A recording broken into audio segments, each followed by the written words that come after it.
Yeah, I'm locked and loaded today. Let's fucking go. Welcome everybody. This is Test One Podcast, part of the Quest Group Network. This is episode some shit. So let's get right into it.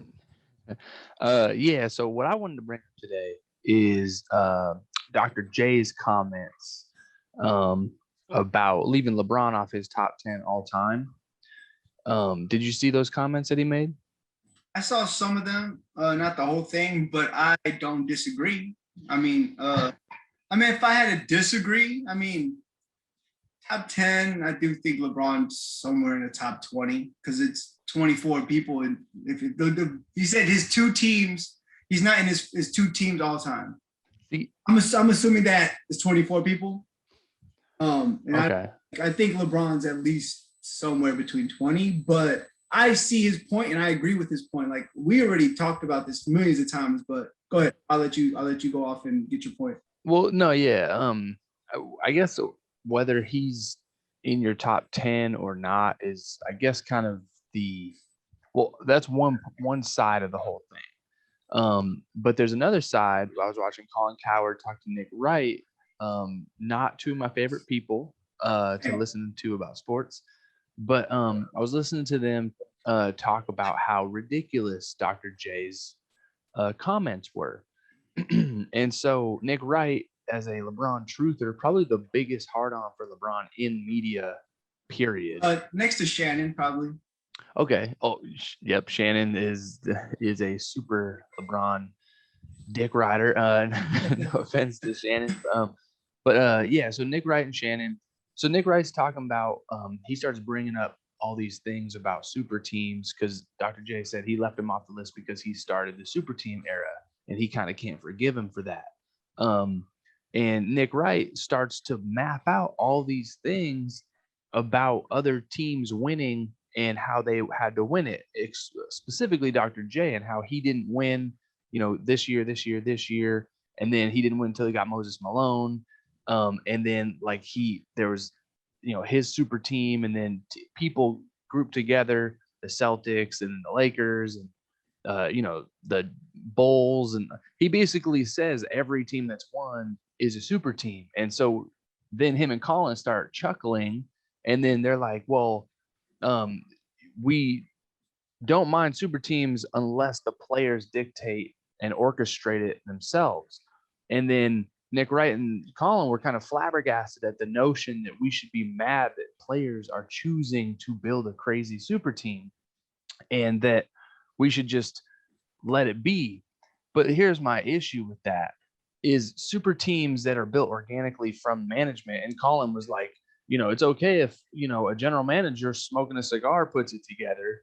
But it's not okay if a player chooses to do this and that. But to me, it is not fair when the best player or the top 5 best players choose what team they want to play with and then grab their friends and then get their, that's not fair to the rest of the league who don't have a say in who they play for. You know what I mean? So they're disregarding that. So that kind of boiled my bones a little bit in the sense that, so you're saying, what if Tracy McGrady could just choose to, okay, I'm going to pluck Tim Duncan. I'm going to do this. I'm going to do you can't, everyone at some point potentially becomes a free agent, but to just link up with your friends, what does that say for the dude who gets drafted to the Pacers and has no chance at winning a championship at all? And for whatever reason, we put championships on a pedestal when we're ranking players all time. So when you're talking about legacies, you have to have those championships. No one says Barkley's one of the best. He's not in the top 5 at all for anybody because he doesn't have a championship. He had no championship, yeah. So Karl Malone, same thing. So to me, it's kind of disrespectful to just disregard that element of the discussion. And, we could talk about player empowerment and they should have the right to do this and that, have more choice. But to me, also, where's the competitive nature for those top players? And, comparing LeBron and this new era, this new wave to the old eras who clearly didn't have a say. And regardless, Michael didn't go and team up with, Carl and John Stockton or something. You know what I mean? It's just they didn't do that shit in the past because they were competitive and that's good basketball. That's a good brand of basketball for the NBA. This shit and this new era shit is fucking got me riled up today. um, So anyway, how I do you feel feel about you. that? I definitely agree with what you're saying. To build upon like that, the Jordan comment you made. So there was a potential trade that Jordan was going to go to the Knicks and play with Ewing, but that never happened. I don't know the ins and outs of why. I just know that that was a thing that was going to happen. It just never went through back in the day. But I hate like no, just because Jordan pushed his teammates to become better, now all of a sudden they're a super team. Like Scottie Pippen definitely wasn't destined to be. No one knew Scottie Pippen was going to be Scottie Pippen. Like they drafted him because of his potential, yeah, but they didn't know he was going to turn out to be one of the greatest players of all time, one of the top 50 all time. Really, the best second man you could ever have of all time. Dennis Rodman, okay, I guess maybe you could say that the three that happened, if you want to really nitpick that they got Dennis Rodman, but Dennis Rodman was also in like a chaotic time at that point in his life. So I guarantee you that everyone was starting to steer away from Dennis Rodman and didn't really think he had anything left at that time. I guarantee you that was probably the rumblings within like the league as far as general managers go and owners go. It had to have been. I don't know firsthand, but I'm just saying the antics that we saw when he was with San Antonio and then with Dallas for that little stint before he got with even the Lakers before he got with the Bulls, no one wanted to take a chance on him, but Phil Jackson did. So if you want to call that them, picking up someone and come being a super team, I guess, but no one wanted to take that faith leap with Rodman at that point. That was obvious. Even people said that. Tons of people said that. So my point to like them saying that there was super teams, I don't agree with that. I just think that Michael Jordan pushed and made Scottie Pippen better. Dennis Rodman, he pushed in a sense that he needed him for certain things when that happened. The same with John Paxson, the same with Steve Kerr. Like we saw the fights, like we heard about the fights in The Last Dance. So Michael Jordan pushed these people to become better. He didn't go pick people. He didn't go play with Charles Barkley. He didn't go play with Patrick Ewing. He didn't go play with Akeem Olajuwon. You know what I'm saying? Like Clyde Drexler did. Clyde Drexler left, wanted to go play with Akeem Olajuwon. So we could, if anything, we could say maybe that was a super team. But that's probably about it that I could think of within the 90s because those were the only two teams that really won. Well, yeah, and there's a lot to unpack there. Clyde also was past his prime when he did that. You know what I mean? And that so brings me to my real quick. Yeah, go ahead. To my another point about Dr. J. He was past his prime too. Right. So Moses Malone was the MVP of that finals. So I don't get how that was a super team. Yeah, Dr. J, Hall of Famer, great player, great ABA player. Really, that's where most of his prime was spent in the ABA. Then when he came to the Sixers, he did make, he still was Dr. J. But when they won that championship, he wasn't the Dr. J they needed. Yeah, he was doing his part, but it was mostly Moses Malone that whole season. Even that, it's a duo. Like to me, like now you're getting literally these trios. So LeBron and like minus the Celtics, which was organically constructed from trades and over the hill superstars in a sense. Even with that, LeBron handpicked two of his best friends in the middle of their primes to go win multiple championships. So yes, he started the super team era. He actually won, and how rumor has it, how Stephen A always says they actually wanted Carmelo there too. Ridiculous. So that's what I'm saying. Like, and you got like Dr. J, Moses Malone. Okay. Dr. J, the thing is, it wasn't like Dr. J went like, man, I can't beat, the Lakers or the Celtics. So like, I have to go, I have to handpick the so-and-so, or I have to, get the three best players from each one of those teams to my team. Like it's way different when it's organically constructed and there's still parity amongst the league. Instead of like just straight up picking the best players from each team. And I would even argue that like the Bulls' big three super team with Rodman and Scottie, Rodman is one of the greatest role players of all time, a la Scottie Pippen. So to me, it's not like it was like a big three there would be like Michael Jordan, Sean Kemp, and Charles Barkley. Like when you have all like offensive or two-way like dominating players, at like the top three of their positions. To me, like you said, Rodman was a wild card. If anything, he was a perfect piece for that team and that system. And then Scotty, if he gets drafted to a team that's not with Michael Jordan in that If he really system, would have went to Seattle. right? So I mean, Scotty would have developed into a really good player. Maybe he would have been like a Sean Marion rather than a Scottie Pippen, because he got to literally play with the best player of all time firsthand, who pushed him to be his absolute best in a system Exactly, that yeah. really was perfect for him. So to me, to say that like, oh yeah, like Jordan had a big three, or even on his first three with Horace Grant, like is he the big three? Like I don't understand how like Jordan has the super team, and also Jordan, when he couldn't beat the Pistons or he couldn't beat the Celtics, didn't go and again play with like someone. He didn't run from it. You know what I mean? He stuck it out, and then also management constructed a team that could win around Michael Jordan's strengths. So to me, it's just it's asinine to just prop LeBron like he didn't do anything wrong. Like he Right. literally is still trying to search for the best players. Like he needs Anthony Davis. He Right. needed to try to get Kawhi. He needed Paul George. He needed. Why is he still trying to pluck top five players at their position on his team? And then the kicker is he's building a roster around him. People act like he's not the GM in a sense, and it would be stupid to not build a team around LeBron's strengths. But when you do that and you surround him with shooters and defenders, and he's the primary creator with another dude who can score, when they lose, it should be all on LeBron, period. Like the whole thing is constructed around him. But then you're going to say, oh, his team's trash. Look at when he goes out with injury or whatever, their team's garbage. Well, no shit, because you literally built it completely around him. If you take out the foundation of a shoddy house, then it's not going to be a great house. And LeBron is literally the foundation, the meat and cheese.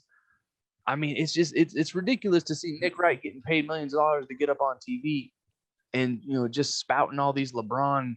He get off his dick, man. Like for Oh real. yeah. It makes me want to throw up watching that kind of bullshit, and then your boy Steph Curry throw up air balls, and no one wants to talk about that. I'm pissed today. I'm definitely not a fan of Nick Wright or Colin Cowherd. I'm really not. I don't think their points really make sense. I think they're just all over the place. I think if you don't agree with them, they just think you're stupid. But that's neither here nor there. But yeah, I don't agree that. I mean, it's Dr. J's list. It's all opinion based. So it's his opinion. It's who he believes. Um, I mean, we feel the same damn way. Like I think LeBron, all of his championships, maybe the Cleveland one you could give him, but all the first, at least three of them, and if they do win a fifth, it's all because they were on super teams. Like this Lakers team has literally two top five players, and Rondo was no slouch last year. And then they had great role players around LeBron, and that's like every year. And LeBron's out there actually trying to get them. It's not like how we blame Green from Draymond Green for like hitting up KD and then texting and stuff like that. Mm-hmm. Hey, LeBron's not doing that. Or Rich Paul, because Rich Paul's the one that's actually orchestrating all this on LeBron's behalf. I'm pretty sure. Yeah, it's just. I mean, I agree with that statement. I mean, LeBron's talent is LeBron's talent. I think he is a top all like if we take championships out of all this and but we do hold people to that standard. But if we take it out, LeBron's talent and his just girth and his size and his ability, it's definitely a top five talent. I mean, that's what I'm saying. But also Dr. J and a lot of the old heads, I think they also say some of this stuff, so they could also, keep their legacy going too, which is nothing wrong with that. We see LeBron change the narrative all the time to keep his legacy going. So I have no problem with any of that, what Dr. J says. But yeah, I'm not okay with how we don't hold LeBron to a higher standard, not hold him to a different standard as far as like he did create a lot of these super teams. He did right when he was a free agent. He made sure whenever his best friends were free agents, they found a way to get him there. And I think a lot of his championships are tainted, but that's just my opinion. I think, yeah, and I guess to be upfront, to be frank, I'm not a Dr. J fan at all. I don't know if I've told the story on the pod, but I was trying to get his autograph when I was like 7, 8 years old at this Nike Classic in Phoenix, and his bodyguard flashed a gun. It it was in the gym. I think it was ASU or whatever. And bodyguards over here got a gun on him, looking intimidating. And I'm watching Dr. J take a photo with the girl. She was African American.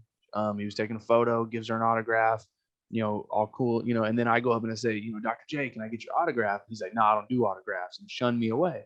I'm like, motherfucker, I'm a 7-year-old kid. Give me a damn autograph. I didn't say that. That's how I felt inside. So there was a little bit of, racism stemming from Dr. J.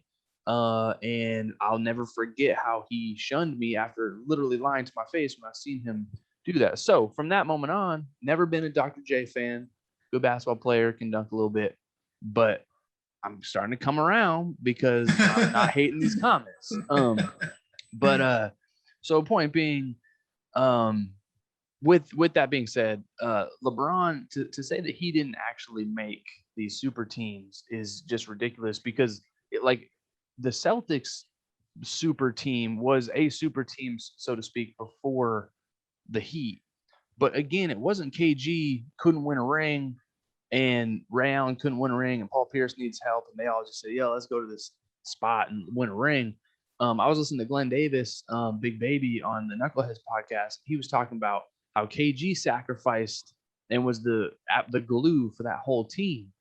Pierce let him do his thing. Ray Allen, he wasn't Milwaukee Bucks Jesus Shuttlesworth Ray Allen. He was turned into more of a sharp, and he was still 19 a game though. Oh, Ray Allen was cold. So was Paul Pierce still, but at the same time, like KG wasn't 03.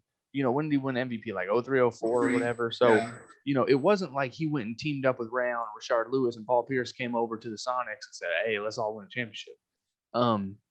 And it was organically orchestrated, and the rest of it wasn't like they were going to come in and just destroy the rest of the league. Like KG's not his young self, and they dealt with injuries, and they still had to create a team around them.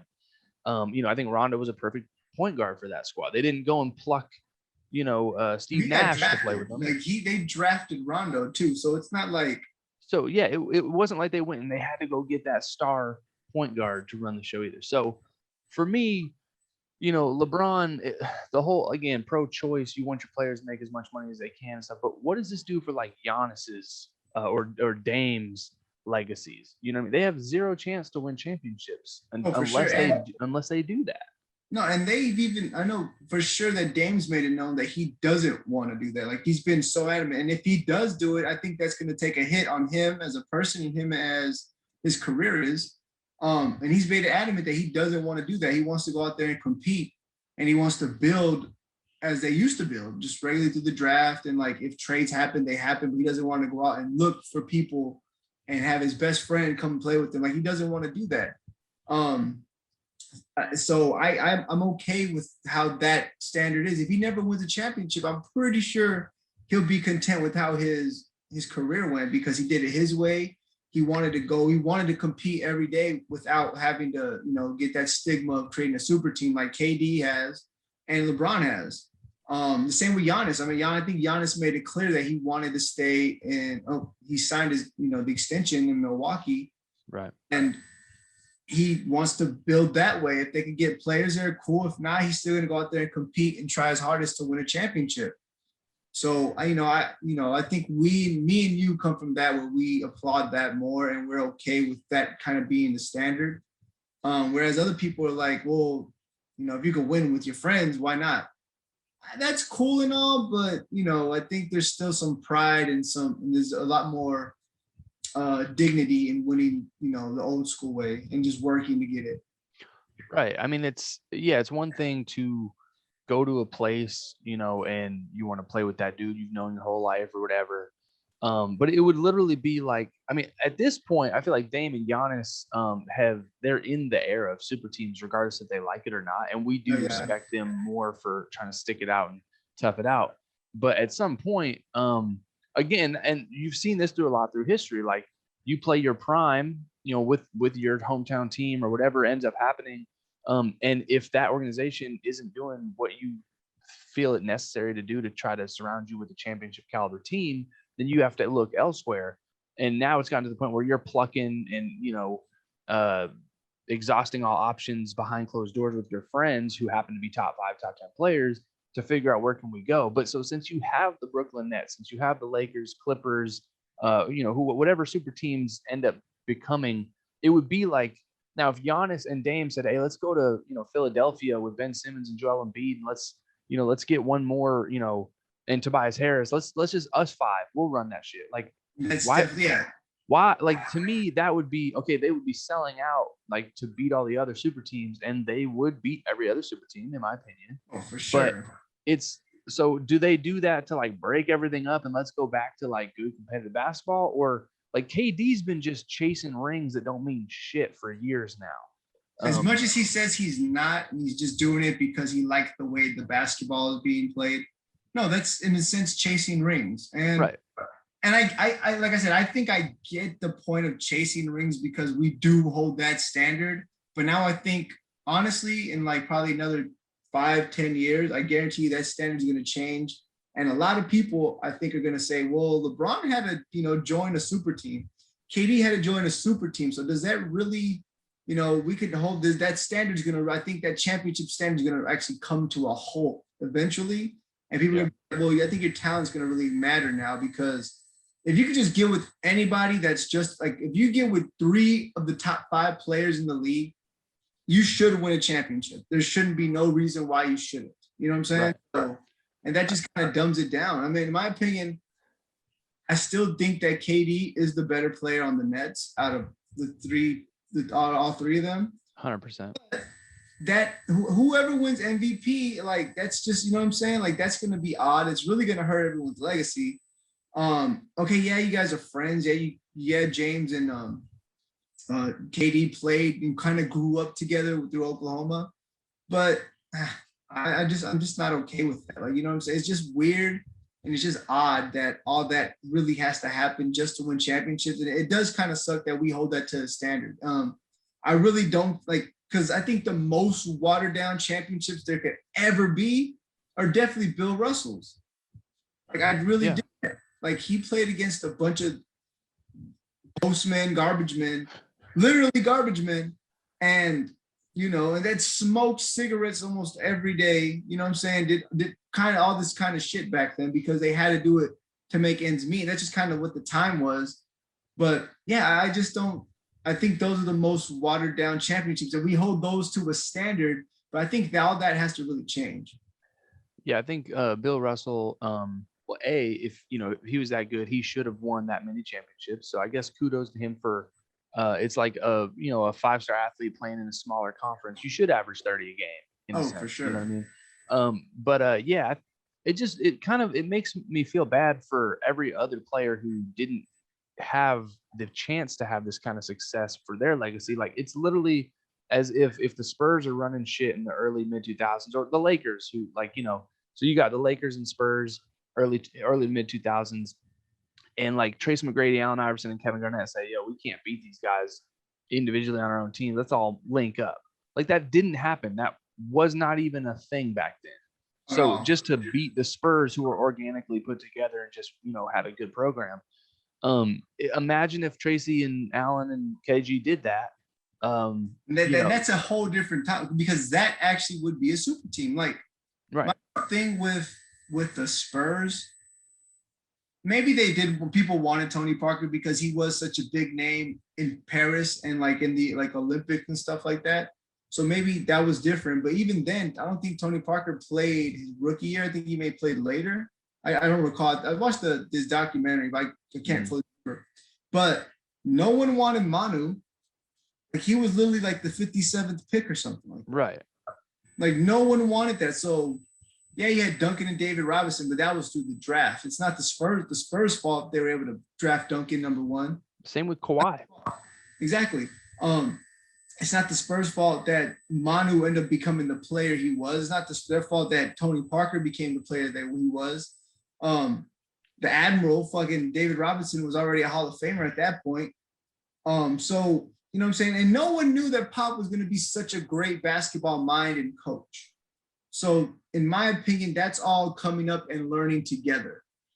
And that's what I think where we like to stand in our basketball, stances, is that come up together, learn together, grow together, And if you have to pick up a few pieces along the way, cool, but like not top 5, top 10 in the league, and you join each other. Like if you're coming up together, like I know you don't really agree with this, but like with Steph Curry and Klay Thompson, like they grew up together in a sense that they were, growing up in the NBA together as far as like drafted in 2009, drafted in 2011, and they grew up together in the sense of like their career kind of going together at the same pace. And so that's what I think we respect more in a team, instead of you just automatically joining your best friends that are top 5 athletes also in this game. You know what I'm saying? Right. I think, yeah, as much as I don't like the way they play the game and it's ruined because it's a copycat league. No, I definitely respect the Warriors organization for drafting Steph, Clay, getting Draymond, building a team around them, like Iguodala, Andrew Bogut. Like they put pieces, Harrison Barnes, stuff like that. They put pieces around him and ran a system that worked. And as much as I can't stand the lack of consequences and stuff, and we'll save that for the next pod because I really want to delve deeper into that. But yeah, I can't fault them for creating something organically through the draft. And my last point on all this is, it's one thing to build organically through the draft where you're adding young pieces that you can mold in, the shape that you want for your organization, or making trades to, make your team better. It's always been a part of the game. And, like the big Ray Allen, Kevin Garnett, or when you make these big blockbuster trades, you're giving up things, whether it be draft picks, young talent, assets, even if you win the trade, so to speak, you still have to give stuff up. You can't just add Blake Griffin to an already established fucking super team. Like this is getting ridiculous in the sense that, oh yeah, the Clippers are literally have the best record ever, and now they're adding KD. I mean, what is the point of having a league and having a season and everything? Like, it's obviously barring injury in any sport, anything can happen, but you don't just add a player. You're literally, because all you're doing now is adding a player to your already good roster, and just the other team is losing that player. So they have zero chance now. So if you take that super player from that team, like the only thing, like the Pelicans with Anthony Davis, how they got like the kind of the young core. And I still think the Lakers won that trade because they got Anthony Davis. Oh, yeah. But, at least the Pelicans got Zion. And then some of those pieces developed into some pretty, like Brandon Ingram. But they have zero chance to win a championship anytime soon, ever. Oh, for sure, yeah. So it's still ridiculous that, I guess, and LeBron was still hunting for a third star. And he still had to have all the best role players sign with him. Like, when the Lakers, he wanted George or Kawhi. Yeah, and when I remember when the Lakers got Marc Gasol, people were like, "Oh yeah, like we got another top center." And then when he doesn't really fit their system, whatever, like, "Oh, Marc Gasol is trash." Why is it Marc Gasol's fault that you're just plucking the best dudes who end up leaving rosters, and then if you can't fit with LeBron, it's your fault no matter what. And I mean, LeBron's probably a good dude, philanthropist, everything else, but he's ruined the NBA in, as an old head for how I used to view shit. Like, it's not even watchable for me anymore. No, for sure. And like, just to add on to that point, the last team that I could recall that really wasn't a super team at all to win it all was the Toronto Raptors. Right. Like, Kawhi got traded there. He didn't want to go there. There's now, if somehow that DeMar DeRozan would have stayed, then okay, then you could probably possibly say that's a super team. But yeah, Kyle Lowry, who was like, he's literally on his later legs in that time. So like, he literally, that's probably all he gave him in that championship. Then you had Kawhi, and then Van Vliet was coming in his own. Like, they role players. He was a hopper. Like, he hopped around in the G League and stuff like that. So, you know what I'm saying? Like, that was a team of grinders and hard workers. Like, no one knew Kawhi was going to be Kawhi. Right. Everywhere they said he was just going to be a defender. So, you know what I'm saying? Like, a lot of that, like, that was probably the last non-super team to win throughout the 2010s. If you really, and then before that was probably the Spurs and the Mavericks. Right, and it's just now, so it's just super teams are LeBron super teams and the Warriors super teams. Yeah, it just makes me sick. And like I said, on the next pod, I want to delve into Steph Curry because I've been getting some DMs about how great of a shooter he is, and we've been talking about his lack of consequences. And was watching some Did you highlights. check out those highlights I told you to check out? I did, and like I said, I want to save this for the next pod. No, 'cause I right, got right, some yeah. things. I just want to make sure if you looked at them or not. But I also saw the highlights from the Mavericks game and saw more than one air ball. That's your boy. We're gonna get into that on the next pod, but I feel like I just had to get all this shit off my chest. You know, with the Dr. J comments, and you know, I don't know if this is revitalizing my passion for my anger towards the game, or if I'm actually, you know, if I still have that deep desire for the game to be good again. But you know, I got the red in the background because I'm heated today. Hopefully you guys enjoyed that and I wasn't just asleep the whole pod. Nah, for sure. You know, like, comment, subscribe, all that good shit. And you know, tell us how good of a job we're doing. Or how shitty Dr. J was for not giving me an autograph when I was a little kid. No, I'm just kidding. But let us know if I'm off my rocker, you know, if Mag's you know, tiptoeing the company line. I just, you know, we want to know if we're off our rocker or not. At least I do. Maybe I've been sipping on some Mountain Dew today, so you know what time it is. So you just all over the place. Just frustrated. But yeah, you know, tune in next time. We're talking about your boy Steph Curry and Chris Paul. I got a lot of shit to say. Chris Paul. We're gonna get to that next time. Yeah, fuck Devin Booker. That's what I keep hearing. All right, y'all.